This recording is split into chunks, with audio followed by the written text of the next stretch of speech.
Bom dia a todos.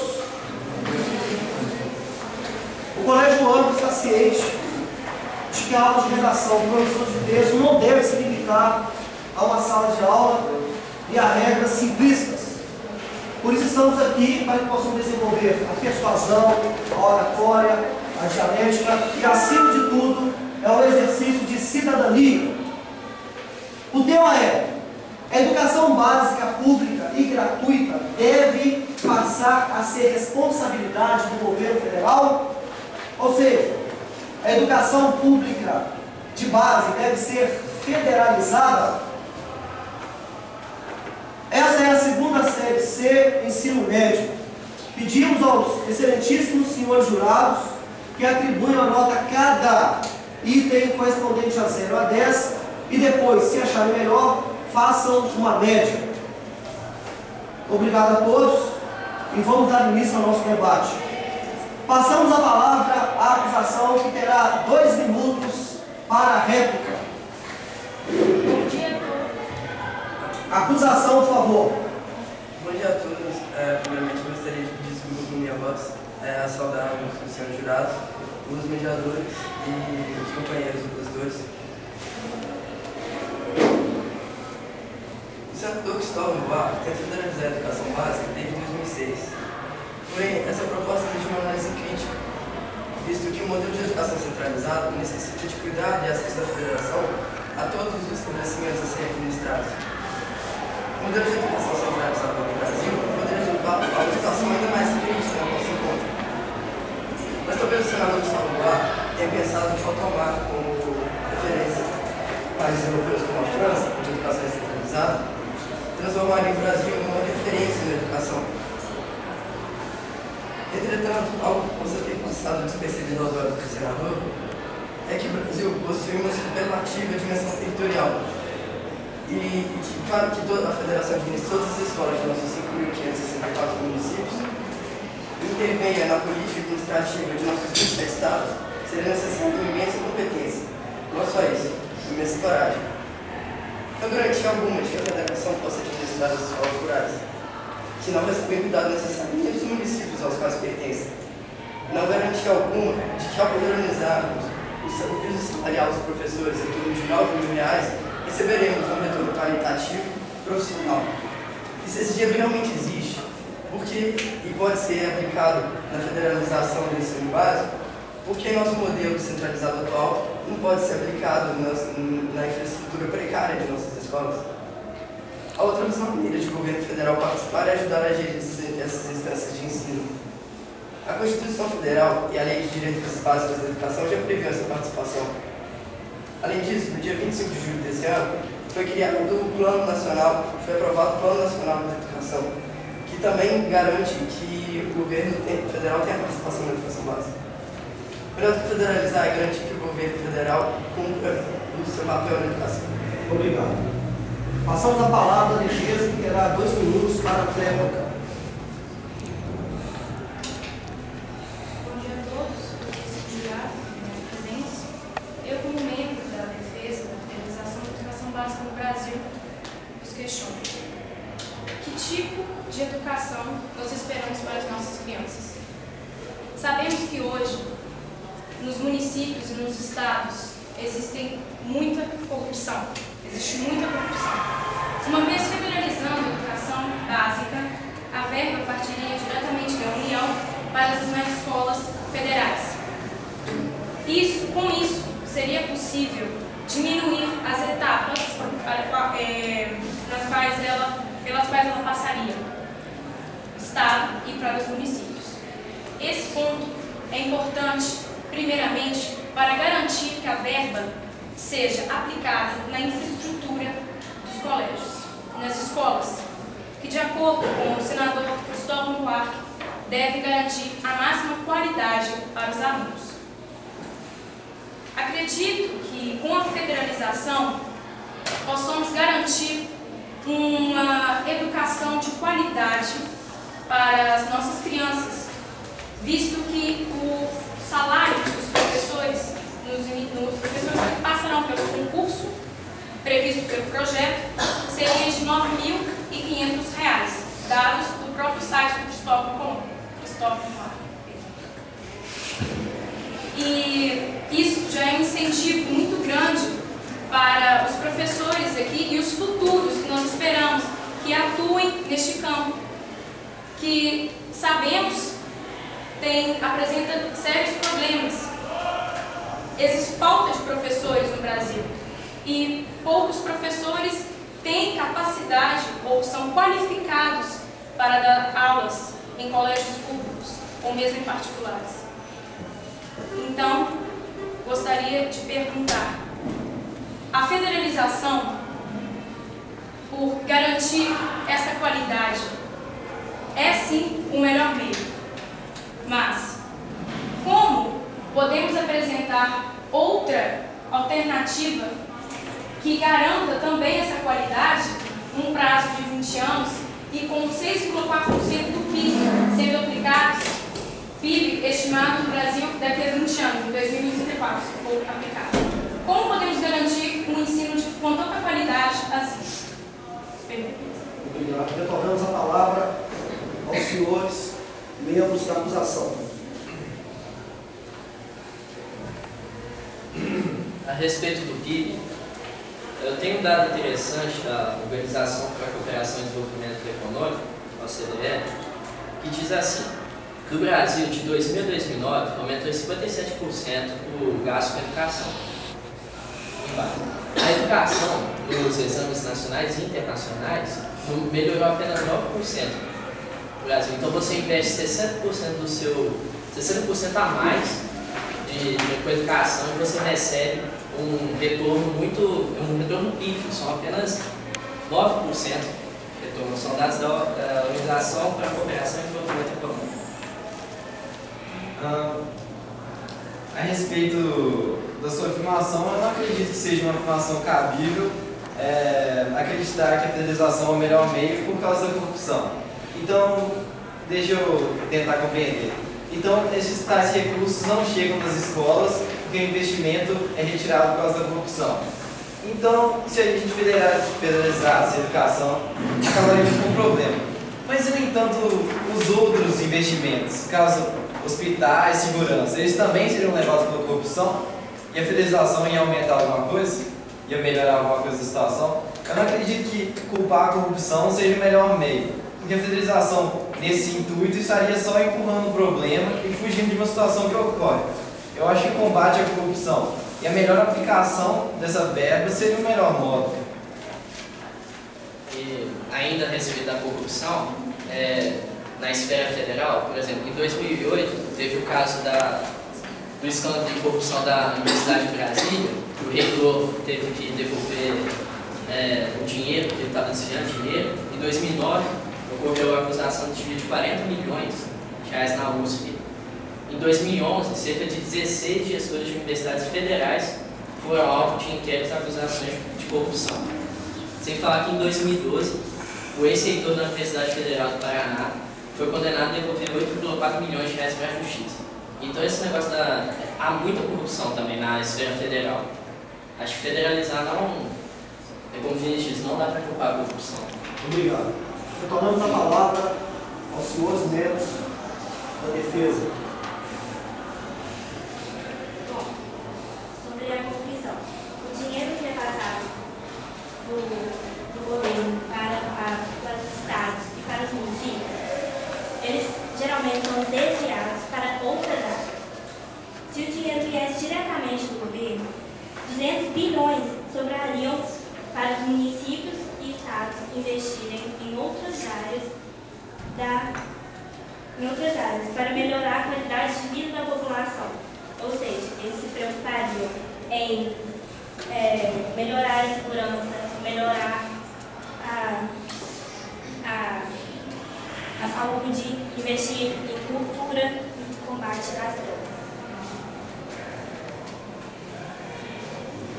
É por isso que na nossa proposta também vai ter uma criação de uma fiscalização, para que a ciência desse dinheiro vai ser enviado e vai ser aplicado. Bom, esse dinheiro sendo transmitido à União fica mais fácil de que ocorra uma fiscalização. porque vai ser apenas um órgão que vai estar transmitindo a verba. Se esse dinheiro continuasse sendo passado pelo Estado, pelo município, seria necessário maior fiscalização de mais pessoas, de mais órgãos dentro do assunto. Sendo parte da União, basta apenas os ministérios focarem nisso. Obrigado. Passamos a palavra à ilustríssima jurada, doutora Lília. Por favor. A gente está falando aí, né, sobre essa fiscalização, né, do dinheiro que vai ser enviado da União. Realmente eu queria perguntar aqui a fundação se esse dinheiro que seria enviado do governo federal, ele passando por vários departamentos, fiscalizado por várias partes, no caso seria enviado para prefeituras, a prefeitura passaria para outro órgão, quando vai chegando essas escolas. Essas etapas que passariam aí, será que nos dias de hoje, como a gente vê aí, poderia ter essa quebra, né? Vocês estão questionando essa questão que a corrupção tem muita coisa, né? Pelo menos que deu para mim entender, a ver com o município, tá certo? Não haveria uma perca, né? Acreditar que tudo vai ser íntegro, de não perder isso até chegar às escolas, para poder se cumprir esse objetivo final? Quando se diz a transmissão de verba, eu acredito que isso é a própria União cumprindo seu dever, como diz a Constituição. Não diz nada em relativo à federalização. Eu acredito, sim, que por passar em várias instâncias, pode haver desvio, mas exatamente, nós acreditamos na aperfeiçoação do sistema. Nós não acreditamos que precisaria de algo tão radical como a federalização. Acreditamos que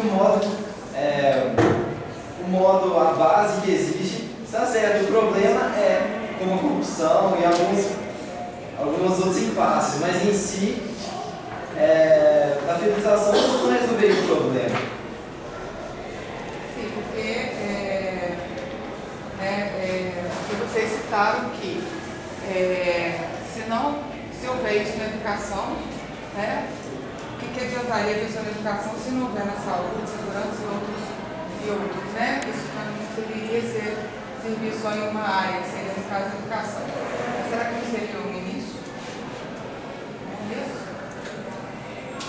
Já que todos que trabalham na área da saúde, todos têm que passar pela área da educação, todos têm que ser educados para poder chegar ao seu objetivo de ser profissional. Mas isso varia, se ela propõe, varia com a centralização de tudo, então. Nós não acreditamos que tudo tem que ser centralizado. E seguimos essa ideologia de que tudo precisa ser centralizado. Porque a corrupção domina, ela desvia recursos, então tudo será centralizado. Eu acho que nós acreditamos que o caminho correto é combater a corrupção e aperfeiçoar o sistema. Porque, como a senhora disse, tudo passa pela educação. Então, se a educação for federalizada, todos os sistemas vão ser centralizados, porque há corruptos que atrapalham o sistema. Nós acreditamos que o aperfeiçoamento é o melhor modo, porque senão teria que centralizar tudo por causa da corrupção. Estaremos lidando com a corrupção como se fosse um fato irrevogável, uma verdade absoluta que acontece de qualquer jeito e que não pode ser combatido. Mas nos dias de hoje, vivemos hoje, né? Vamos jogar aí, né? É um debate real que seria como se fosse hoje, né? Como se combateria essa corrupção? Não seria para ser feito isso, né? Já que em foco, isso é o maior problema que nós temos hoje no nosso país. Os maiores problemas para que tudo ande, vamos dizer assim, dentro do ideal, né? Então, que meios poderiam ser feitos para poder melhorar essa corrupção, então, porque, querendo ou não, essa verba do jeito que chega, toda por várias etapas, ela existe corrupção, mas elas não sabem isso que existe. Quais seriam as propostas que seriam feitas, então, para poder melhorar isso daí, para que não ocorra? Porque a gente, né, tem um objetivo X, que é a melhora da educação, sem que ocorra, sem que o dinheiro saia a 100% e chegue dentro das escolas a 100% para essa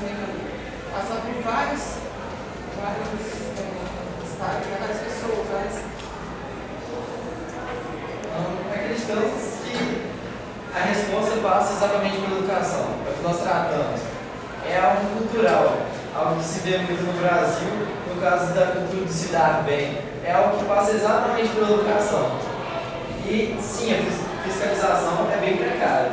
Se fosse investir na fiscalização, realmente melhoraria. Mas acreditando sempre nos valores morais que passam exatamente pela escola. E vendo a situação precária que as escolas têm atualmente, pode ser justificado. Então, se está na escola, nós podemos melhorar a condição de estudo. Sim. E melhorando essa condição de estudo, necessita-se. Você está afirmando categoricamente que centralizando a gente estaria melhorando a situação do ensino e também a situação da fiscalização, porque não necessariamente centralizando nós teremos não haverá corrupção.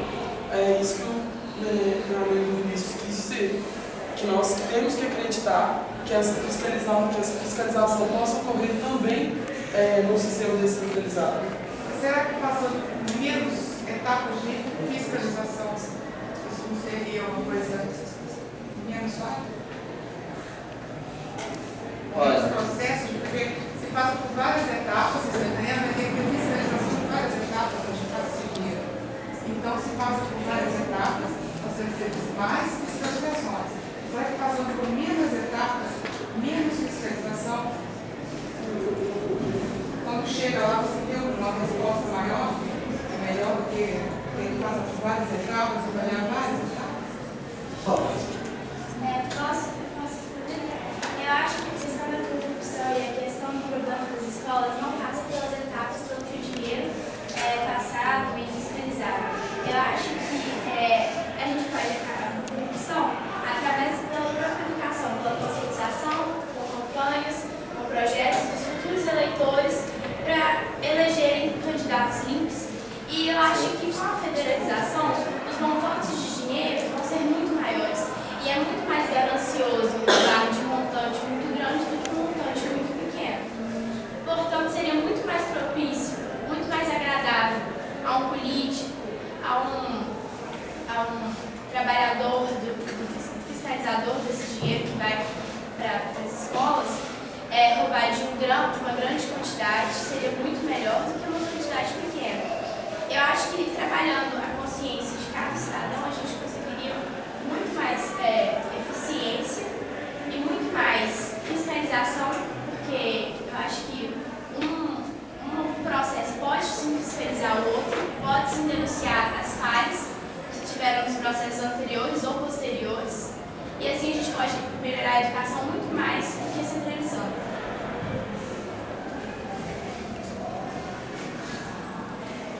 Muitas vezes também, eu pegou só fazer um começar aqui, sim, acreditar na integridade das pessoas, né? Uma coisa que é muito subjetiva, né? Cada pessoa, né?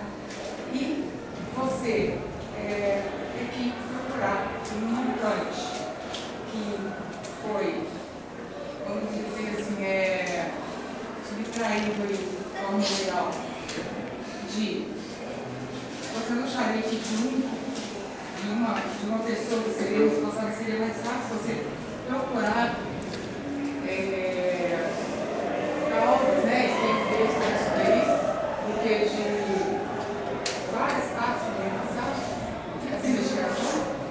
Sim, nesse caso a fiscalização seria mais eficiente, caso acontecesse algum tipo de corrupção, mas por que acreditar na integridade dessas pessoas e não das outras pessoas que possam fiscalizar os outros processos? Por que depositar a confiança toda em uma pessoa? Eu acho que a gente tem 3 poderes para justamente um fiscalizar o outro, e não para concentrar o poder todo na mão de um. Eu acho que com as escolas deviam ser a mesma coisa. O federal fiscaliza o estadual fiscaliza o público e vice-versa, para que não haja um monopólio de um só para o todo. Lógico, há corrupção e vai haver.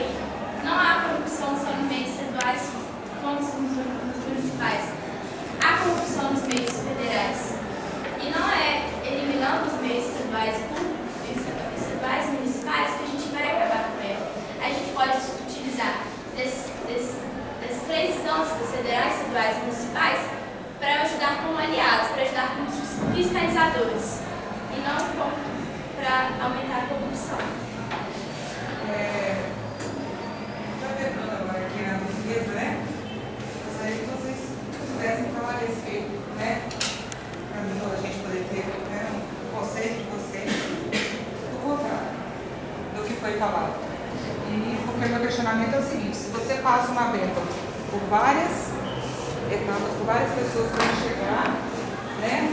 Será que isso aí teria mais dificuldade de fiscalização, para ver se teve algum tipo de corrupção? Ou se o poder, como vocês defendem, esse poder não seria mais fácil fiscalizar uma única etapa que passe pelo fundo de corrupção? E também queria um comentário sobre a questão dos valores, né, do que foi comentado, dos investimentos na saúde, que é suficiente, o que é, o que seria ideal, né? O que pudesse ser comentado isso aí, que é sobre a defesa da gente. Por favor, vamos conceder a palavra ao Luiz Rodrigo. Primeiramente, eu gostaria de falar do global um termo mais geral, e pode incluir essa pergunta, uma coisa que vai definir mais o nosso ponto de vista. Porque vamos considerar, o Brasil tem essa corrupção, mas vamos, por constância, sair desse problema da corrupção e realizar outros problemas que o Brasil tem. Primeiramente, o que não foi ressaltado aí, a gente ressaltou um pouco, mas o que não tive a oportunidade de ressaltar mais, foi que a federalização, no nosso ver, ela não é só o melhor modo de acabar, de resolver o problema de escolas públicas do Brasil, e sim o melhor e mais rápido modo. Porque, como você pode ver, reformular um sistema inteiro vai demorar muito mais do que aplicar uma coisa que já acontece em outras escolas. E essas escolas, como a gente pode ver aqui na nossa cidade, o Colômbia, um colégio federalizado tem uma média, chega a ser, desculpa a palavra, ser grotescamente maior do que de outras escolas públicas que não são federalizadas. Então, a gente tem que analisar que seria um modo mais rápido. Por quê? Porque isso já acontece em outras escolas federais e acontece em universidades federais, em todas as instituições federais. E sabemos que a corrupção no Brasil, agora voltando ao tema da corrupção, é um problema grande que está englobando vários setores da nossa política, mas grande parte dessa corrupção acontece em pequenas partes da nossa política, em pequenas cidades, onde a fiscalização é precária. Então, o que tem que ser ressaltado do nosso ponto de vista é que é um modo mais rápido, porque já acontece no Brasil isso e funciona melhor do que de outros modos. Além de ser o melhor jeito. Por favor, vamos conceder a palavra ao Luiz Juliano. Em relação ao PIB, o Programa Nacional disponibiliza 10% do PIB para a educação. E o projeto do Cristóvão Buarque fala o seguinte: ele acredita que em 20 anos, então até 2034, ele criou uma meta de o PIB seria de 7 trilhões. E nós gastaríamos 6,4% desse PIB. A gente pegou o PIB de 2013, a gente calculou quanto seria 6,4% desse PIB. E ainda assim nós gastaríamos 9,6%, o que não corresponderia nem aos 10% que seria do Programa Nacional. Então eu acredito que ainda assim sobraria menos para a saúde, porque sendo que o Programa Nacional disponibiliza 10%.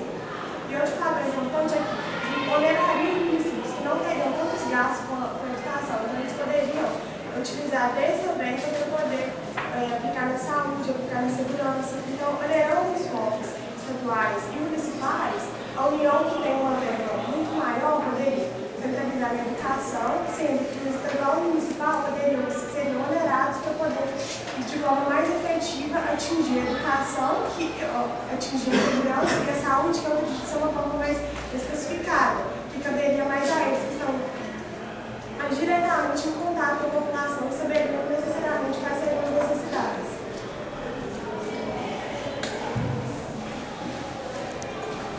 Satisfeito.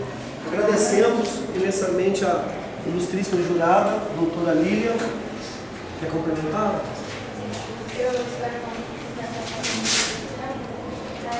Sobre a questão da corrupção e como faríamos essa federalização, na verdade, a federalização ela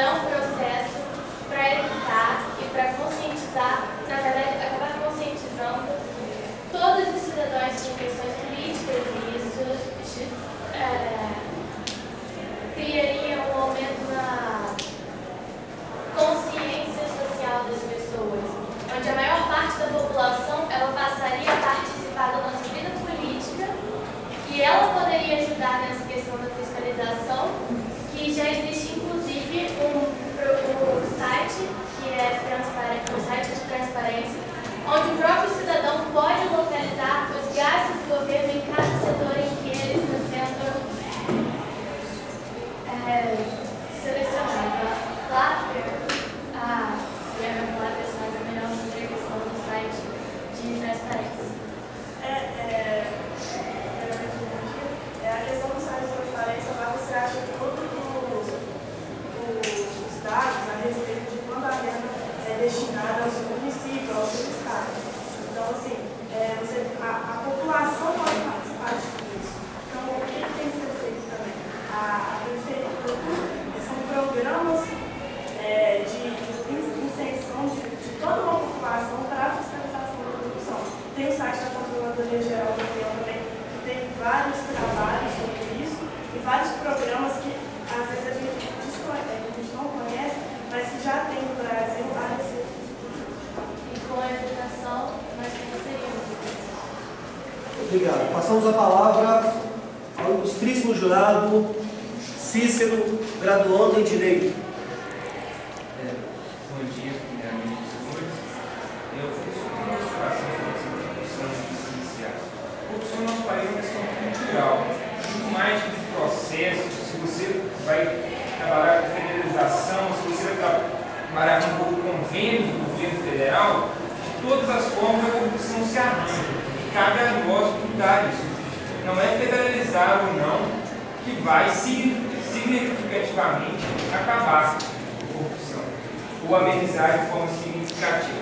Até uma política em relação aos tribunais de contas dos municípios não se tem, a exceção de alguns grandes. Mas não é isso, é uma questão cultural. Não é uma mudança de sistema educacional que vai resolver por ser um novo sistema educacional. Os resultados desse sistema é que podem acabar com a corrupção. Tá, isso foi uma consideração inicial. Mas eu queria fazer uma pergunta para você, uma acusação. Na defesa, eu tenho muitas dúvidas em relação à federalização quanto à questão da avaliação dos professores. Porque se você pegar o sistema atual, você vê, olha, o material didático das escolas públicas é ruim. Olha, eu trabalho numa escola pública em Viçosa, no início de 2015, não é ruim. A estrutura física das escolas é ruim em termos, não é tão pior. Das particulares é melhor, mas não é tão pior. Os alunos não querem nada com a dureza? Tenho minhas dúvidas, eu particularmente acho que não. A questão que eu vejo são professores desmotivados. Ok, você vai dar um plano de carreira a eles, você vai dar um salário digno, você vai querer que os melhores alunos sejam professores. Mas como você vai garantir que eles realmente sejam grandes professores, visto que eles vão adquirir estabilidade e a demissão foi dificultada? Ou como vocês vão garantir essa questão de avaliação dos professores? Que nas escolas particulares, para mim, é o segredo do sucesso das escolas particulares no Brasil, é a avaliação constante do professor. Então, nesse caso, você vai acontecer o seguinte: o professor que já está nessa escola pública, ele vai passar por uma especialização. Essa especialização vai ser ensinada para ele como ele deve passar conhecimento para o aluno. Ele vai receber conhecimento e vai saber como passar esse conhecimento para o aluno. Isso, depois dessa especialização, ele vai fazer um processo de seleção. Porque como já vai ter tido a oportunidade de ter essa especialização, com o processo de seleção, vai ver se ele está apto para poder lecionar.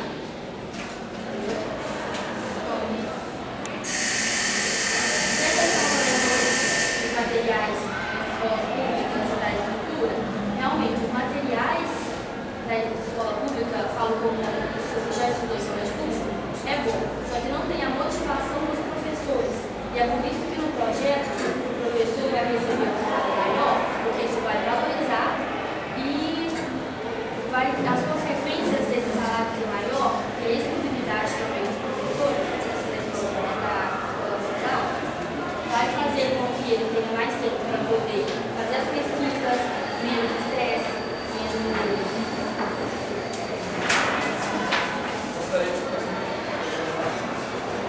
Vamos, Rodrigo. Eu gostaria de falar também, quero levantar porque ficar melhor para o nosso, que nas escolas federais do Brasil já existe algo, são dois tipos de professores: professores contratados e professores efetivos. Isso acontece em muitas escolas federais, na maioria, não pesquisei sobre isso, mas sobre esse dado específico. Mas esses professores efetivos, eles só trabalham na escola federal. Com isso, eles têm mais tempo para pesquisa, eles têm mais incentivo para poder fazer mestrado, doutorado, progredir profissionalmente. Ou seja, eles vão ser profissionais qualificados que vão entrar na escola federal e depois que vão trabalhando na escola federal, com esse incentivo para pesquisa e tudo mais, eles vão progredir profissionalmente e vão virar profissionais melhores, progressão profissional, por causa dessa dedicação exclusiva que eles vão ter, a maioria dos professores vai ter, para poder mestrado, doutorado.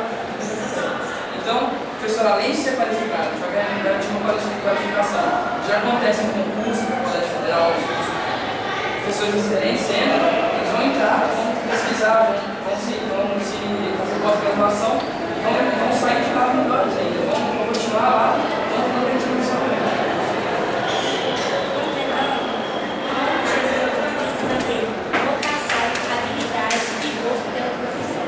Eles não passarão somente por um concurso, eles passarão pelo processo, que identificará se ele tem vocação ou não. Ele passará um ano dentro de salas de aula e se ele for reprovado, ele será reprovado mesmo tendo passado o concurso. E eles serão submetidos a periódicas avaliações da sua dedicação, formação e desempenho. Juliana, você quer complementar? Não, eu também queria acrescentar que aos professores contratados, eles mais estímulo para poder evoluir, porque eles estão mais prestação, eles são objetivos. Você tem uma grande forma de estímulo o salário. O salário é muito valorizado para professores. Você tem uma forma de valorizar também estímulos para vocês terem professor sempre. Porque o salário inicial não é mais, mas ele pode evoluir ao longo disso através da especificação de cada professor. Você é uma grande fonte de estímulo. Vale ressaltar também que o jurado informou que os colégios não têm nenhuma estrutura mais ou menos legal. Com a organização, os colégios vão passar a ter mais condições de se apropriarem. Muitos alunos desejam ter conhecimento a mais. No ensino público, eu que estudei em colégio público, eu posso afirmar que colégios não têm laboratórios, os colégios não têm salas que eles possam acessar computadores, a informática, a essas coisas, e muitas vezes quando você quer ir atrás de algo a mais, estudar, pegar um livro, ter um conhecimento, você não vai conseguir, entende? É falta de material para o aluno, falta daquilo que é o mínimo necessário, o mínimo que ele precisa de ter para ir atrás disso.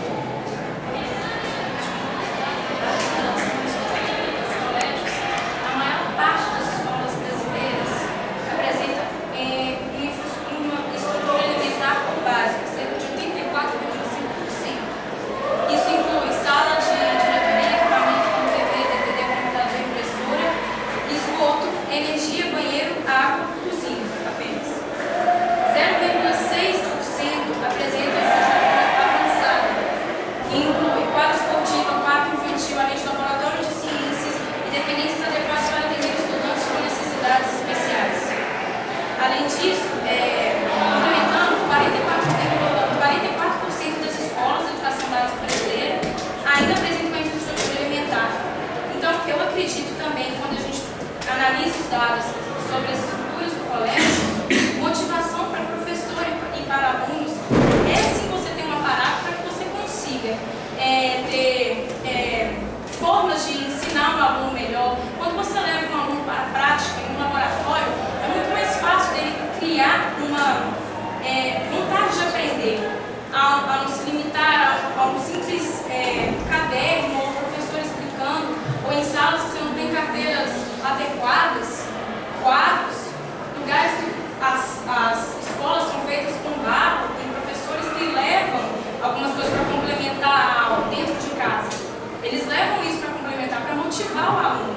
Um professor que tem uma estrutura no colégio assim, fica muito mais motivado e ele se sente melhor em ensinar o aluno. Isso é importante dentro da sala de aula. Por isso que em muitas escolas particulares, o rendimento, e isso é notável, é bem maior. Os alunos conseguem ter curiosidade, eles criam curiosidade curiosidade. Isso é importante, você estimular o aluno. E eu acredito que a infraestrutura é algo muito importante no colégio para isso. Obrigado. Por favor, vamos conceder a palavra à aluna.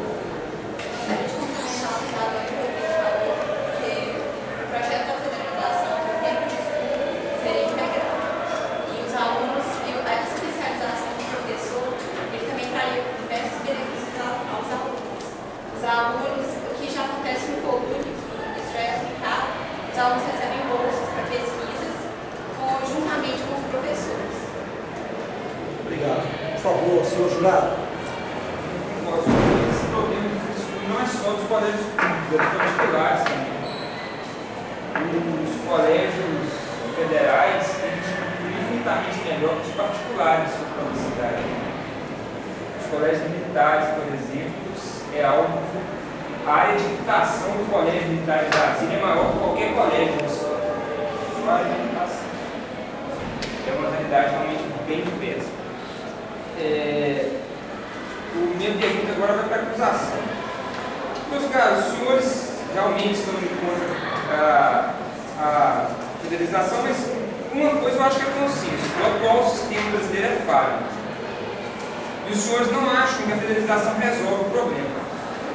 Qual então que é a solução, a reforma que os senhores propõem para que passe a dar certo?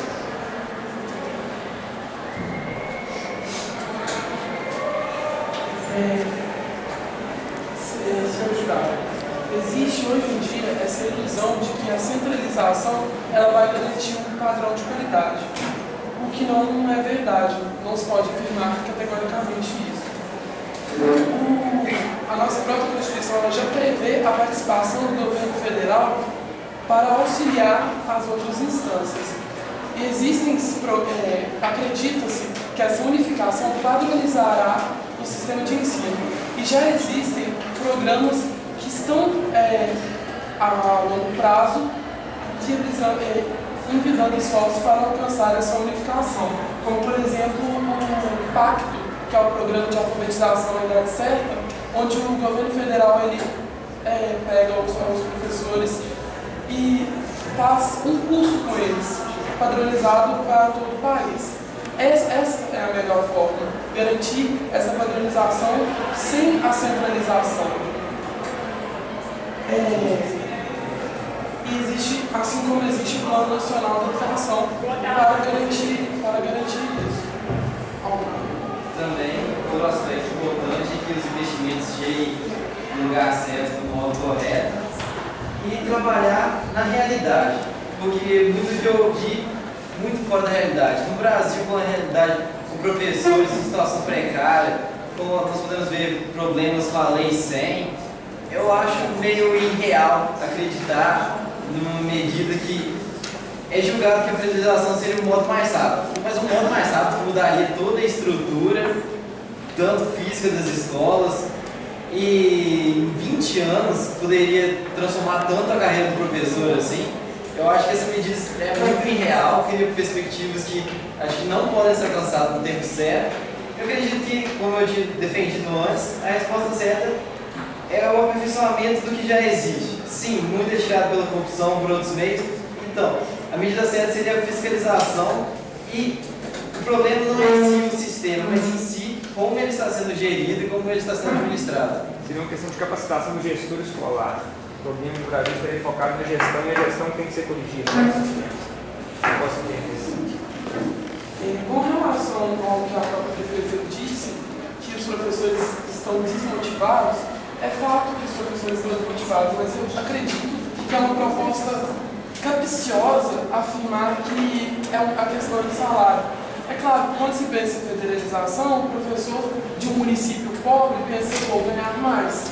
E é justamente por esse fato que a gente vai melhorar a educação, é no salário, é com o professor ganhando mais que ele vai se sentir mais motivado. E com relação também à efetivação dos professores, como o Rodrigo citou, eu não acredito que isso possa melhorar, porque a gente tem nas próprias universidades o descaso de alguns professores, a negligência. E isso está certo na universidade, já existe maturidade dos estudantes, mas no ensino básico é algo que definitivamente não pode ocorrer. O ensino básico é um ensino onde o aluno necessita de cobrança. E com essa efetivação, o professor ele pode se sentir, ele já está garantido com um salário alto, ele pode se sentir nesse direito de negligenciar o ensino. Isso não vai dar certo para estudantes adolescentes que não têm essa maturidade que alunos que estão na universidade teriam. Isso você fala é tão verdade, o coordenador de curso chegou para mim há pouco tempo e disse: você vai perceber, Cícero, em pouco tempo, que a UFV não tem bons professores, ela tem bons alunos. Por favor, vamos proceder a palavra, por favor. Além de abordar sobre a sua pergunta, eu queria só dar ênfase para o que você falou. A federal, muitas vezes, a UFV, ela pode não ter bons professores, ela tem bons alunos. Assim como o Rodrigo falou que o Colune, ele não pode comparar o Colune com as outras escolas, porque o Colune, os alunos que entram lá passam por um processo seletivo. E muitos desses alunos são de escolas estaduais, são de escolas municipais, são de escolas particulares, não necessariamente de escolas federais. Eu acho que a solução para o problema da educação não está necessariamente na federalização das escolas, porque a federalização, como foi discutido, pode haver corrupção. E a fiscalização desse órgão, não sei, que vai ficar responsável por distribuir a renda, vai ser por outro órgão. Esse outro órgão não pode ter corrupção, assim como o Estado, assim como os municípios. Eu acho que a melhora da educação, a fiscalização dos investimentos, além do aumento do salário dos professores, que sim, é um incentivo à melhora da educação, porque um salário maior aumenta o estímulo de dar aula, aumenta o estímulo de trabalhar. Eu acho que, além disso, os mais interessados tem que ser o povo, que são os mais interessados. São os mais interessados da educação, são os alunos. Já que dá uma página para olhar, para observar os gastos, para onde os gastos estão sendo destinados pela União, por que não pelo Estado? Por que não pelo município? Por que criar isso? Não é muito mais fácil criar meios da população fiscalizar, que são os mais interessados, e conscientizar essa população do que mudar todo o sistema? E outra questão que eu queria abordar com todo o lado da defesa é que nenhum aqui está discutindo que as estruturas não estão precárias, nenhum está discutindo que a falta de incentivação do interesse, a falta do incentivo à cultura pelos alunos. Há essa falta sim, e não necessariamente federalizar as escolas vai proporcionar isso. Obrigado. Questão de tempo, retornamos a palavra ao senhor jurado. Agradecemos imensamente, passamos a palavra à ilustríssima jurada Marina Queiroz, graduanda em Direito. Primeiro eu queria fazer uma consideração das leis dele, bem perigoso. Eu acho que toda informação que a gente dá tem que estar fonte disso. Mas só uma consideração, não sei se essa informação que a gente buscou aqui.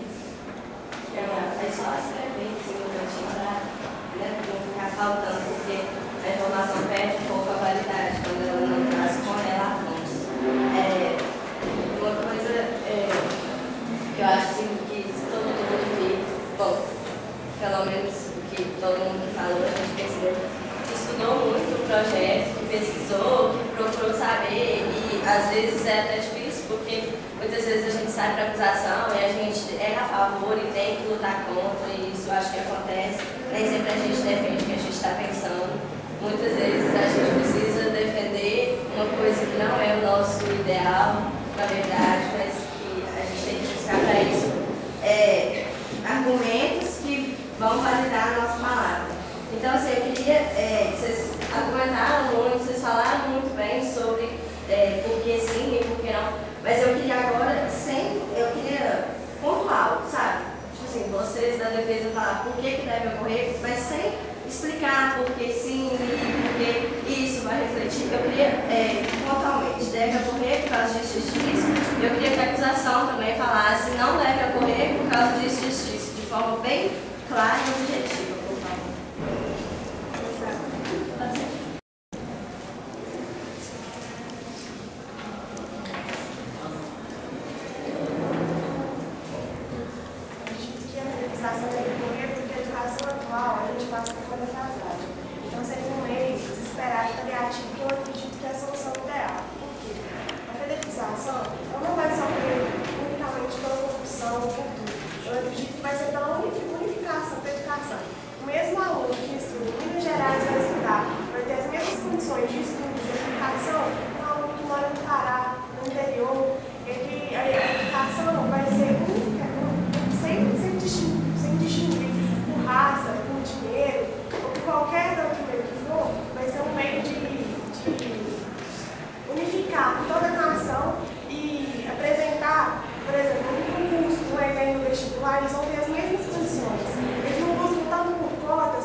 falta de dinheiro não consegue pagar no colégio.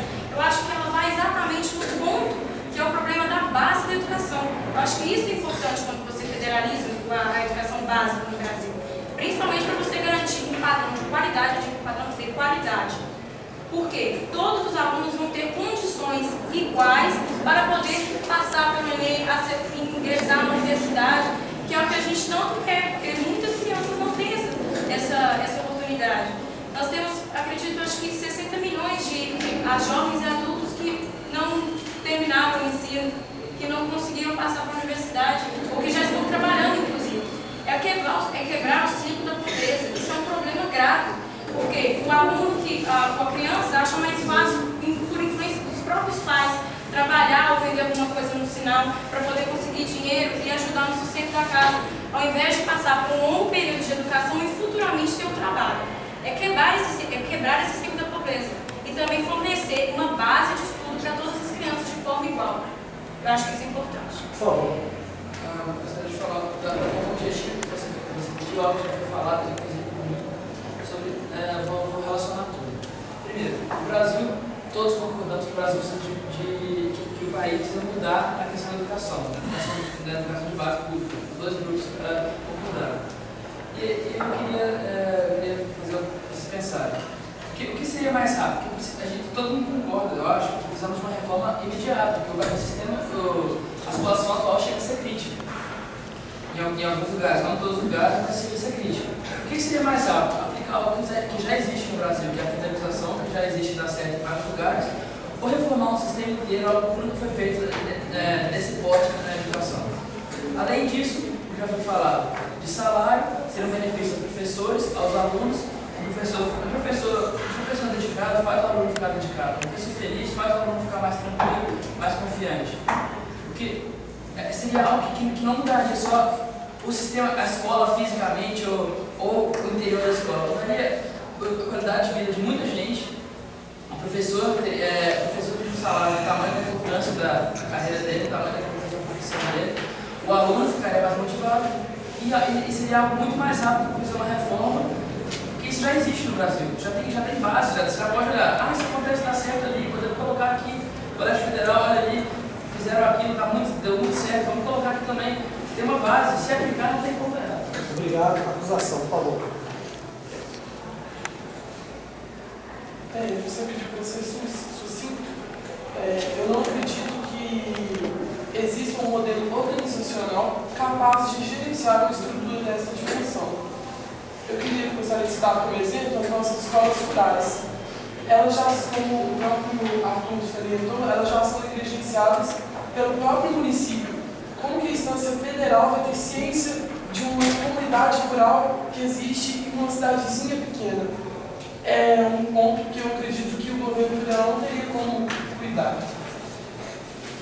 Por favor. Outra questão. Porque eu acho que a federalização não deve ser aplicada, porque a federalização não vai ser tão eficiente e tão rápida quanto estão falando. Porque a reforma dos salários dos professores pode ser feita em todos os âmbitos, não necessariamente da federalização.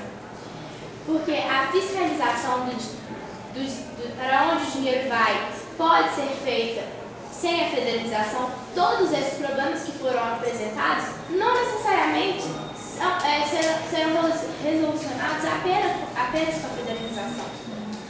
Então, eu acho que a federalização, como ele disse, eu acho que, igual ela falou, unificar, abrangir um país com proporções continentais, é fechar os olhos para os problemas, para as diversidades culturais, para as diversidades étnicas e para as deficiências de cada lugar. Eu acho que, por isso, a federalização não é o melhor meio hoje da gente melhorar a educação do país. Também acreditamos que essa reforma é tão dita, parece uma reforma milagrosa que vai acabar com todos os problemas de uma vez, que seria rápida. E, por exemplo, alguns dos cartazes eu vi escrito, não há como fazer uma revolução instantânea. Mas, ao mesmo tempo, o grupo citou que seria rápido. Eu acho que a proposta está muito descabida, nós não vemos nenhuma gestão que possa controlar algo desse tamanho Eu acho que melhor do que federalizar é garantir que o governo cumpra o seu papel e consiga investir e melhorar por si só.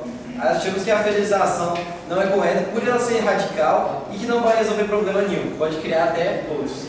Obrigado, senhora jurada. Satisfeito? Muito obrigado, agradecemos imensamente a ilustríssima jurada Marina Queiroz. E vamos conceder mais alguns minutos à ilustríssima jurada, a doutora Lília. Eu só queria rapidamente, tá, gente? Tanto para a defesa quanto para a acusação, porque é uma coisa atual, que é o que a gente viu hoje, você viu na fiscalidade, certo? Vocês falaram, né, de uma coisa muito importante para você. Todos têm condições iguais para tentar, todos têm condições iguais para tentar concursos e quebrar o ciclo da pobreza, certo? Condições iguais para todos tentarem, tanto federalizando como regionalizando a educação, certo? Isso seria um foco importante, certo? Desse ciclo aí. Agora, nós temos que ver as condições da escola, porque eu, como médica, e trabalho com isso aí, o que acontece? Nós temos alunos dentro de sala que nem tudo tem a capacidade para os outros, né? E várias diversidades dentro da sala de aula que precisam ser trabalhadas, né? E federalizando, tanto a acusação quanto a defesa, eu gostaria que falasse isso, por quê? Porque hoje nós temos a lei da inclusão, um aluno que é portador de problemas neuropsiquiátricos dentro de sala de aula, e eles têm que ser incluídos, eles têm que ser adaptados ao meio, e o professor de hoje, ele não está em condições de trabalhar com esse tipo de aluno, né? A gente vê o dilex, tudo isso aí, ele não está em condições. E o que acontece? O nosso atual governo também, o que aconteceu com ele? Ele simplesmente, ele proibiu, tá certo? Que se reprovassem alunos. Não se pode reprovar alunos hoje. Hoje você tem que fazer provas com ele até ele conseguir passar. Qual é o intuito disso, de não poder reprovar alunos se ele não consegue? Dentro de sala você pode ter alunos com diferentes capacidades, tá certo? Cognitivas, tá? De conseguir ter mais facilidades, melhor na matéria. Quer dizer, como poderia ser trabalhado isso daí, tá certo? Por quê? Porque hoje você não pode reprovar mais alunos. Eu tive uma escola pública que teve uma psicopedagoga que simplesmente ela não pode reprovar. O que ela fez? Ela pegou todos os alunos que ela tinha problemas, ela fez o trabalho psicopedagógico deles, todos no laudo, e levou para o médico, chegou lá para mim. Por quê? Porque queria um laudo médico para poder colocar dentro da escola, para comprovar que o aluno tinha problema. Então, se ele reprovar, entendeu? Se ele reprovasse, ele teria o laudo que ele não teria condição. Porque se ele não tivesse laudo, ele teria aprovado, ele tem que passar. Tá certo? Ele tem que passar, porque o governo não aceita que ele reprove aluno. Simplesmente eu peguei 2 dislexos. Não consegui ler nunca. Como que vai aprovar? Então, como vocês defendem tanto a acusação quanto a defesa essa questão da inclusão? O que isso poderia ajudar, né? Não federalizando ou federalizando ajudar essa questão das divergências entre alunos. Porque o que tem uma capacidade melhor, outras vezes tem dificuldades, e essa inclusão, essa coisa de estar todo mundo com isso que foi dito aqui, ó, né? Federalização, né? Que foi dito que eu achei muito bacana aqui, né? Da parte da aluno, tá certo? Falando que todos têm o direito de sair desse sistema de pobreza e ter o acesso a provas, a universidades e tudo, sendo que tem essas divergências. Como que podemos capacitar? Como que a lei, a federalização pode trabalhar em cima disso aí também, dessas divergências que são da aluno, de capacitadores e para capacitar os que têm essas divergências. Obrigado. Nós vamos conceder 1 minuto para cada grupo responder. 1 minuto, vamos começar com a acusação, por favor.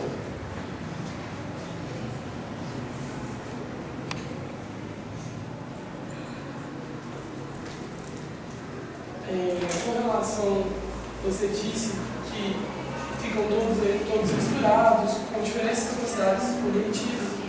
Eu acredito que é fato que é um problema hoje que o Estado proibir a reprovação de alunos, e isso pode ser alterado facilmente sem a federalização. Acredito também que deveria voltar ao antigo sistema, não tenho certeza, não tenho fontes para embasar isso, mas que antigamente os colégios eram divididos por turma em nível de de aprendizado. Acredito que assim você vai conseguir trabalhar melhor e ver quais são os problemas daquele determinado aluno individualmente, ao invés de ter todos eles espalhados sem você ter essa noção de qual aluno está passando por, como você mesmo disse, um dislexo ou um aluno que tem muita capacidade. Obrigado. Passamos da palavra de defesa, 1 minuto. Por favor, Juliano. Nós convivemos com diferenças, com desigualdades, eu acredito que cada ser humano tem a sua dificuldade, tem a sua capacidade. E com a federalização, os professores teriam mais especificidade para poder lidar com alunos, eles teriam mais controle disso, porque eles passariam por uma formação antecedente a isso. Então, cada aluno, a educação, eles vão permitir a educação, eles vão permitir uma infraestrutura, mas também depende muito do aluno, eles terão esse estímulo, mas depende do aluno. E os alunos que teriam essa dificuldade, seja por saúde, seja por questão até psicológica, convivência familiar, atrapalha. Então, eu acredito que o colégio em si teria mais oportunidades, teria mais professores qualificados para poder lidar com isso, professores mais estimulados. O colégio público atual não tem professores tanto com essa especificidade e não tem professores capacitados a isso. Eu acredito que com essa formação de professores federalizados, eles teriam mais consciência e mais aplicação disso nos colégios federais, porque a formação que antecedia isso, com certeza iriam aplicar a alunos com esses problemas.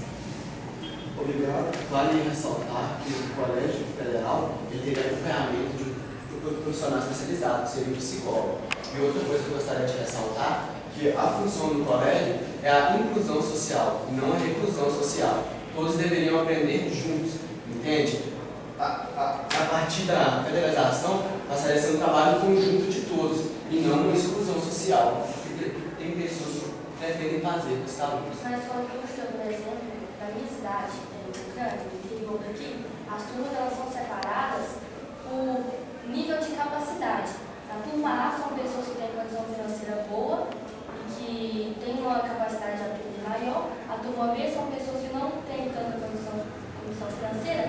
E a turma C são pessoas que não estão nem um pouco interessadas. Então, como que o professor passa o conhecimento dele numa turma C, sendo que os alunos nem deixam ele dar aula? E que os alunos ameaçam o professor, que se não passar de ano, vai fazer tal coisa do professor. Por causa disso, é que é necessário que deixe a inclusão social, que esses alunos estejam juntos, para que um possa ajudar o outro, para que possa ser um trabalho em conjunto.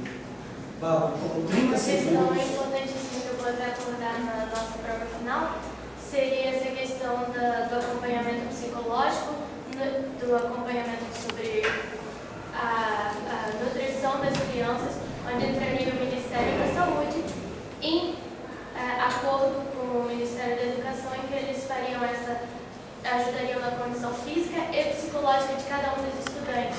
Onde, se você tem um problema fora da escola, um psicólogo pode te apoiar e pode, inclusive, trabalhar com a sua família e com o aluno, o que ajudaria no desenvolvimento do aluno. Obrigado. A acusação passa a ter 1 minuto de direito se quiser usar esse tema. Eu quero.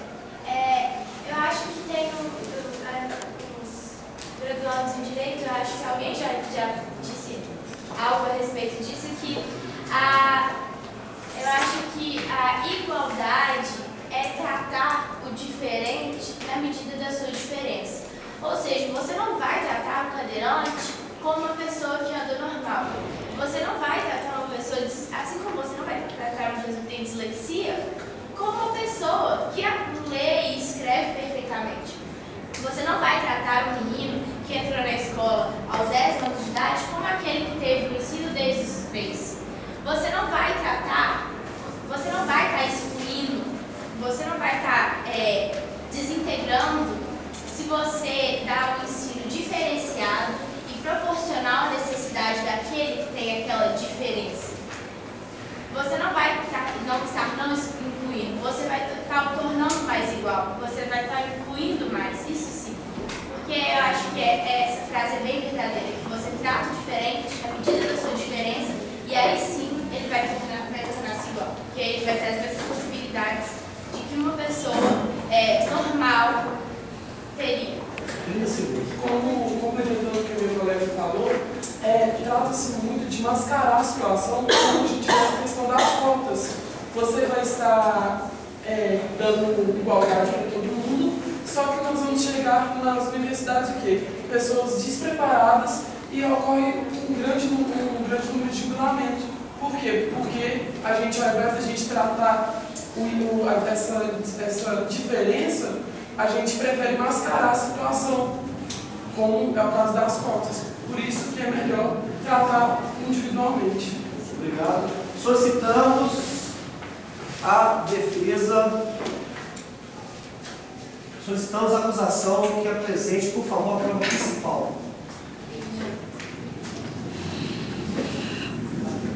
Bom, nossa prova principal é um vídeo do atual presidente do prédio, de pesquisa econômica aplicada e de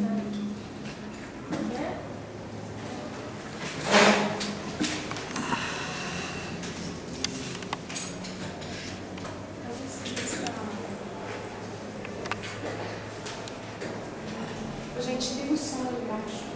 É só apertar o botão de ligar.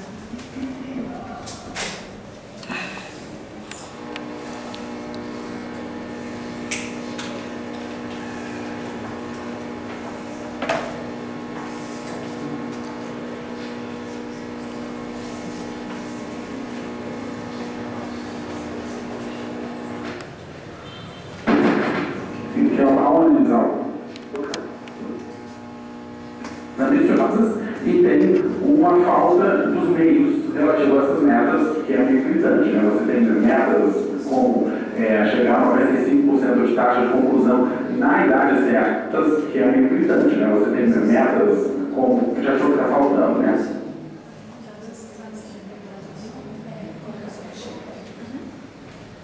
Fala um pouco, não tanto dos recursos, que já foram muito bem tratados, mas de outras coisas que a gente tem, que ao analisar o plano, a gente achou que está faltando, né? O plano é cheio de metas ambiciosas e tem uma falta dos meios relativos a essas metas, que é muito gritante, né? Você tem metas como chegar a 95% de taxa de conclusão na idade certa no ensino fundamental, que é uma meta de uma ambição muito grande, e aí você olha quais são os meios que tem por trás disso, são muito poucos. Os melhores nascendo já deixaram de analisar a falta de meios financeiros, né, que está muito claro, mas também há uma falta de meios organizacionais muito grande. Se você olha, a gente tem apenas uma única meta sobre gestão, né, que é estabelecimento da gestão participativa, e aí você olha quais são as coisas que estão por trás dessa meta, são coisas extremamente genéricas, nenhuma delas você consegue realmente botar a mão em cima dela, né? Então, e você olha as outras metas, o que tem de metas de ações de gestão por trás são poucas e são fracas, né? Nisso eu gostaria de trazer um pouco para o debate. O senador Cristóvão se ausentou temporariamente, mas ele há muito tempo vem martelando de que talvez nós tenhamos ido excessivamente no sentido da descentralização da educação, e talvez a gente tenha descentralizado muito e de modo equivocado, né? O que o senador Cristóvão propõe é uma coisa muito radical digamos, federalizar a educação novamente, de que todos os professores sejam funcionários federais. Eu diria que não necessariamente a gente tem que ir num nível tão extremo, mas eu acho que a gente tem que se pensar que se ao fazer a municipalização da educação, da gestão da educação extrema, que é o que a gente tem feito desde a Constituição, se a gente não está jogando o problema para muitas vezes municípios que não têm as condições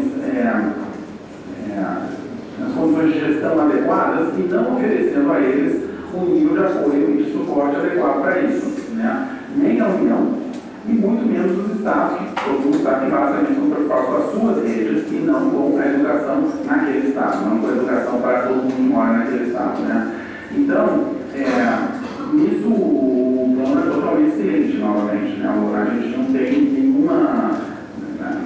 nada do plano que vai no sentido de dizer que a gente precisa de muito mais apoio para os municípios e para os estados, para os municípios por parte da União, pelos estados, por parte dos estados, e também para os estados por parte da União em termos de gestão, né? Que é um outro ponto que que eu acho assim, gritante a falta disso no plano, né? Em termos de participação popular, o plano tem alguma coisa, mas novamente é pouca coisa, como o Daniel deixou claro, algo muito do que tinha foi retirado, né? A gente tem uma longa história mostrando que a participação popular todo meio é um caminho tortuoso, é um caminho esquisito, né? Às vezes, mas é um caminho que leva à melhoria da qualidade, né?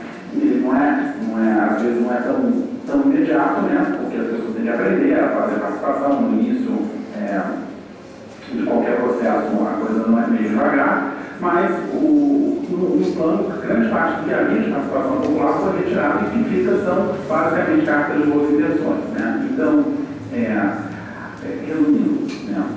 O plano tem metas extremamente ambiciosas, que é uma coisa boa, né?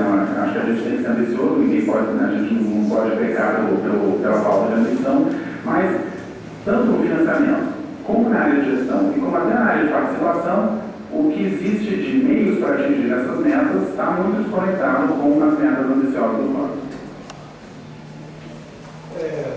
A defesa aceita ou refuta o vício da acusação? Então, o prova principal da defesa. Posso fazer um comentário sobre isso? Pode.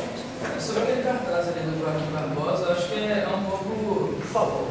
É bem interessante, porque é muito difícil de tratar uma exceção do Joaquim Barbosa, não dizendo que os alunos de escola pública não são capazes, mas o Joaquim Barbosa é uma exceção de um aluno de escola pública estadual brasileira que foi parar como uma das 100 pessoas mais influentes do mundo. Quando isso vai acontecer de novo? Você pode olhar, deixa isso aí, quantos estudaram na escola pública brasileira? Quantos falaram na escola pública? O Joaquim Barbosa ele é uma pessoa de mente privilegiada, que não teve tantas oportunidades quanto outras pessoas, mas mesmo assim conseguiu chegar onde ele está. Isso tudo bem, mas ele é uma exceção, você não pode tratar e generalizar, dizer que não precisa de mudança, que não precisa de federalizar por causa disso. Só para responder no comentário dele, como você falou que não dá para generalizar, se a proposta de vocês é justamente abranger. Como você falou que não dá para generalizar é totalmente diferente de abranger um Não, não estou falando se for assim. Você está falando que está generalizando que as pessoas das escolas públicas podem chegar a ser como o Joaquim Barbosa. Mas assim, eu estou falando aqui o seguinte, você falou que não todos os alunos têm a mesma capacidade e nem a mesma oportunidade do que ele. Se nem todos os alunos têm a mesma capacidade, como vocês querem botar todos juntos? Como vocês querem abranger todos juntos? Uma coisa é uma pessoa que tem uma dificuldade na escola, outra coisa é uma pessoa que tem uma dificuldade mental. Não. Totalmente diferente. Totalmente diferente. Como o próprio Rodrigo falou, eles chegou a citar o Colégio de Aplicação da UFV e também algumas outras instituições militares. Isso também seria não dá para comparar com essa proporção, da mesma forma que não dá para comparar o caso do Joaquim Barbosa. Nós temos inúmeras pessoas que saíram de escolas públicas municipais que se deram bem na vida. Assim como também nós vamos encontrar pessoas dentro de colégios federais que estão hoje fazendo cursinhos, porque não conseguiram passar no vestibular. Segundo o IDEB, 451 escolas federais têm melhor média do que os setores privados, estaduais e municipais. Então, se todas as pessoas estudassem nas escolas federais, todos teriam oportunidade de serem bons jogadores. Exame de seleção e também citando... Vocês não poderiam considerar a seleção de nossa vez desde mesmo Quando falamos sobre escolas desse tipo, estamos falando do sistema que é usado dentro das escolas. E se forem usados em todas as outras, com certeza estaremos certos. Por favor, retornando aqui, por favor, questão de ordem. É o momento da prova principal da defesa, por favor. Tem 5 minutos para isso. Eu gostaria de falar sobre a federalização das escolas públicas, baseado nas pesquisas de Sérgio Godard. Bem, eu vou falar um pouco antes sobre ele, para vocês terem uma noção do nível de conhecimento dele. Ele possui graduação em Psicologia pela Universidade de São Paulo, mestrado de Psicologia escolar no desenvolvimento humano pela Universidade de São Paulo, doutorado em psicologia escolar e no desenvolvimento humano pela Universidade de São Paulo. Atualmente ele é professor e doutor da Universidade de São Paulo. Ele tem experiências nas áreas de psicologia, com ênfase em processos grupais de comunicação, atuando principalmente nos seguintes temas: representações sociais, violência, escolas públicas, instituição e criminalização. Eu conheci ele com o livro que ele criou, que o nome é O Brasil, Fuga da Escola, Motivação, Criatividade e Sentido para a Vida Escolar. Mas ele fez uma pesquisa para criar esse livro, que foi uma pesquisa de 4 anos em 30 escolas públicas de várias regiões de São Paulo, principalmente. E as afirmações que ele constata nas entrevistas e no livro são: para você mudar o país, você tem que investir maciçamente em educação. Além do piso salarial não ser o suficiente, ele não é respeitado.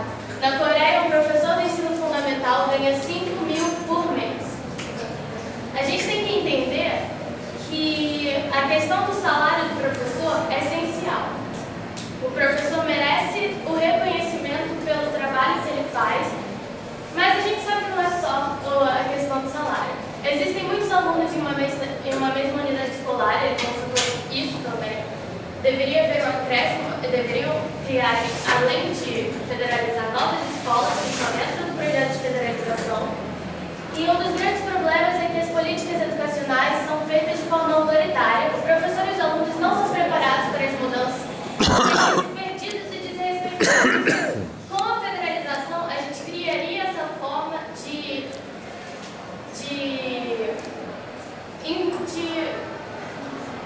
auxiliar o professor nessa forma de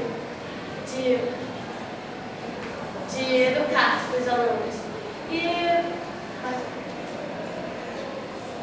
E eles falam que tem exemplos de países. Ele pesquisou, ele chegou a viajar para a China e outros países procurando sobre a questão da educação. Ele falou que tem exemplos de países asiáticos como Coreia, Singapura e China, mostra que se priorizarmos a educação com investimentos maciços em tecnologia educacional, salários e formações de professores, atenção de formações de professores, porque isso está dentro da federalização, é possível alavancar o progresso econômico, social e mudar a cara do país.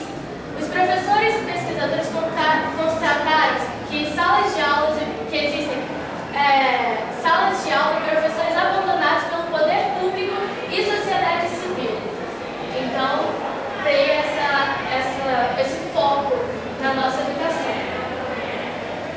É necessária uma revolução do sistema educacional. Ele prega que não é só mudar alguns municípios, algumas escolas, alguns municípios que ajudariam. Seria necessária uma revolução completa do nosso sistema educacional para que a nossa cultura do Brasil, também essa cultura de estudante, também fosse modificada com o tempo e com a educação. Com ciência, arte, tecnologia e ética, é possível praticar o ensino de qualidade em sala de aula, reencantar os alunos com conhecimento e com o sentido da escola. Descobrimos que criatividade, motivação e sentido não se adquirem no consultório terapêutico, e sim na pesquisa científica, na arte, educação e no ensino multimídia. Todo pai, professor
escola. Todos esses projetos, eles seriam cruciais para o crescimento do país, especialmente na área da cultura, da economia e do nacionalismo. Então, a gente tem que pensar exatamente nessa questão de que a escola não é só para ensinar ensinar uma matéria.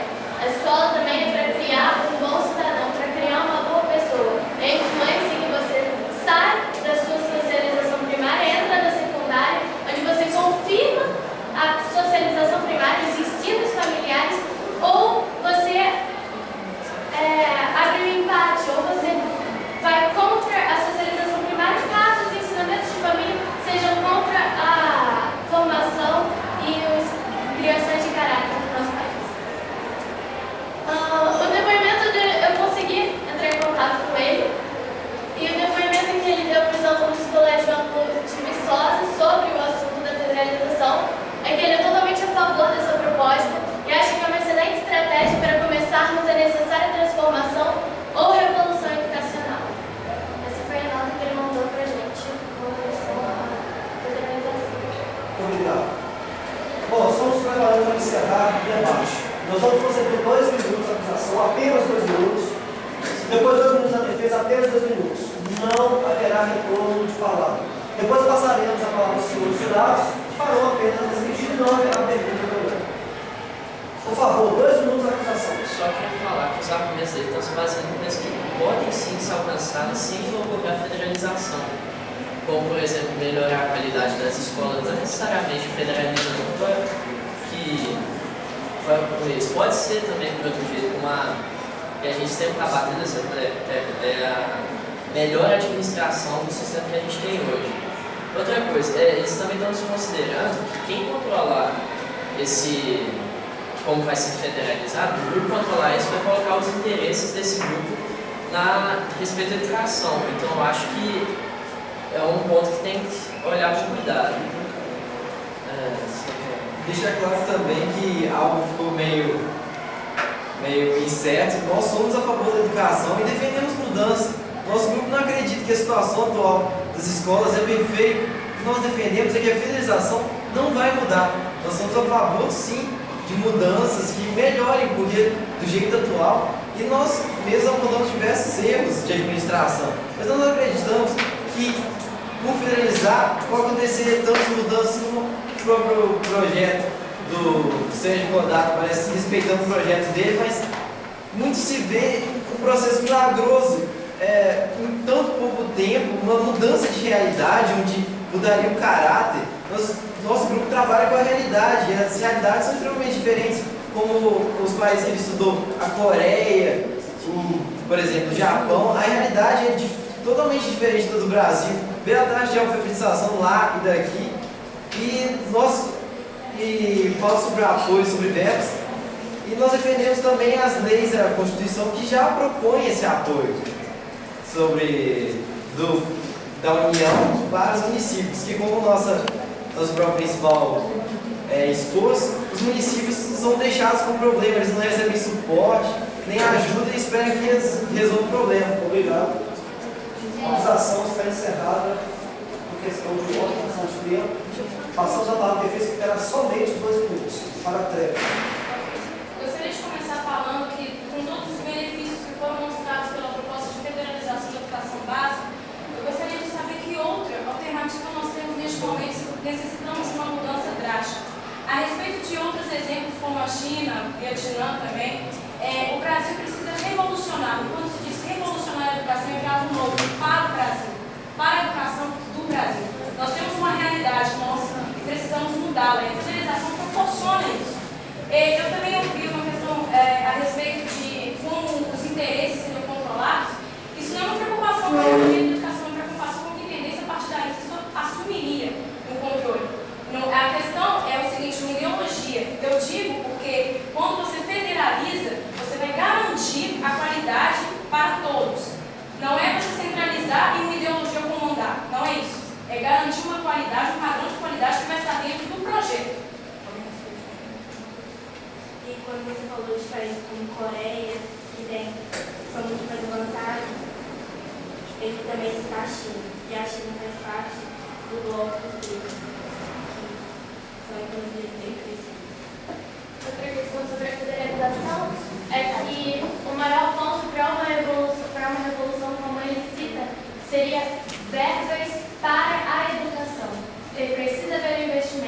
como vocês variam essa questão do investimento em pequenas escolas? Vocês ainda não deixaram claro, em municípios que têm baixa renda, vocês ainda também não deixaram essa questão de como chegaria a ter o mesmo salário de uma federalização para um professor. Obrigado. Passo a palavra à professora Vanessa. Bom, pessoal, gostaria de agradecer primeiramente a participação dos nossos jurados que dispuseram de tempo para vir aqui assistir a esse debate, no qual vocês todos, tanto da defesa quanto da acusação, mostraram bastante maturidade, bastante conhecimento sobre o assunto. Se nós não estipulássemos tempo, com certeza iria tarde afora, e vocês mostraram que estão bem preparados, que fizeram, entre aspas, o dever de casa muito bem feito. Parabéns a todos, a participação de todos vocês. Agora está se tentando. Agradecemos imensamente a professora Vanessa. Passamos a palavra à ilustre jurada Maria Queiroz, graduanda em Direito. Bom, eu queria parabenizar, vocês foram muito bem. Eu achei que eu esperava até menos consistência, assim, eu achei que ele fosse ser um pouco mais superficial, porque, sei lá, eu estava no ensino médio ano passado, eu me sentia. Hoje eu vejo que eu era um pouco mais superficial do que isso. Eu achei que foi um nível bem bacana, assim. E eu acho que o tema foi bem difícil, sabe? Eu achei um tema bem complicado, porque é um tema que ele trabalha com um problema que a gente não consegue simplesmente falar a solução do problema é tal. Por exemplo, a gente teve debate sobre a eutanásia, a gente pode colocar a favor ou contra por causa disso, porque os nossos argumentos eles são concretos, eles são com coisas que a gente tem experiência, e aí é só analisar se aquilo é válido ou não. Não, aqui a gente tem argumentos que, de um lado quanto do outro, podem dar certo, são medidas de tentativa para tentar consertar uma coisa que está muito, muito ruim. E assim, a gente sabe que não é fácil de conseguir uma solução para isso, porque se fosse fácil não estava do jeito que está. Tem pessoas com muito estudo, que se dedicaram para isso, para resolver o problema, e o problema ainda está aí. Então, assim, eu achei muito bacana isso, esse debate. Muito obrigado. Passamos a palavra ao ilustre jurado Cícero, graduando em Direito. Queria parabenizar os senhores. Poucas vezes eu vi debates tão qualitários. Queria que participei de alguns, talvez seja mais qualitário que eu já participei. Agradecer o Evaldo o convite, sempre faz retornar, Evaldo. E esse é um debate que não para aqui, né? Esse é um debate que continua. As eleições estão aí. Os senhores, não sei se já tem idade eleitoral ou quem deixou o título. Então, os senhores tiveram a oportunidade de entrar em contato com esse tema e busquem seus candidatos. Vocês viram que não há solução mágica. A solução não é fácil. Acredito que ninguém quer contra os efeitos, da acusação seria contra os efeitos que a legislação traria. O que eles questionam é a aplicabilidade desse modelo. Então, vocês viram a dificuldade da aplicação, questionem isso seus candidatos. E só para me dar uma iniciativa agora, e realmente o trabalho do parlamento. Agradecemos imensamente ao senhor jurado Cícero. Passamos a palavra à ilustríssima jurada, doutora Lívia.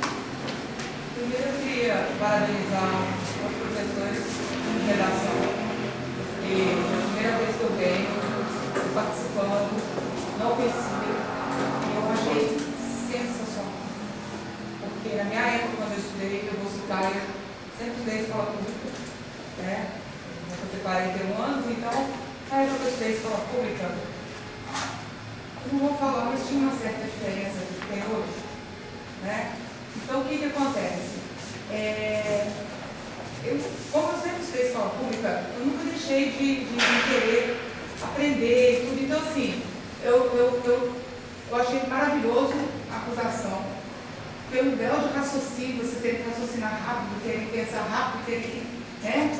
E a defesa, e também da defesa também, de colocar o pensamento, tá certo? Então, isso daí que é o importante, a gente formular o pensamento, entendeu? Para a gente poder construir alguma coisa. Foi muito bacana, eu achei que foi muito, assim, produtivo, tanto para vocês quanto para mim também, porque o assunto também é um assunto polêmico, eu trabalho na área de saúde, o que vocês estão discutindo na área de educação aqui, eu vejo isso na área de saúde, tá certo? Então, eu não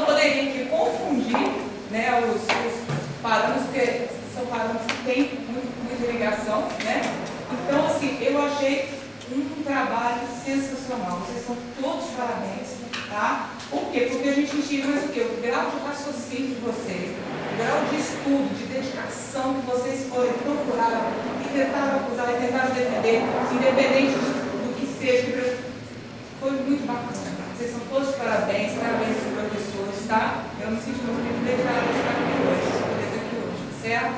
Parabéns para vocês, tá? Nós agradecemos imensamente. Agradecemos com veemência aos ilustríssimos jurados, os quais conferiram mais conteúdo ao nosso debate, com certeza. Aos nossos alunos, algumas palavras sublimes. Podemos dizer, empenho, ética, competência. Parabéns e muito obrigado. E debate especial. Agradecemos.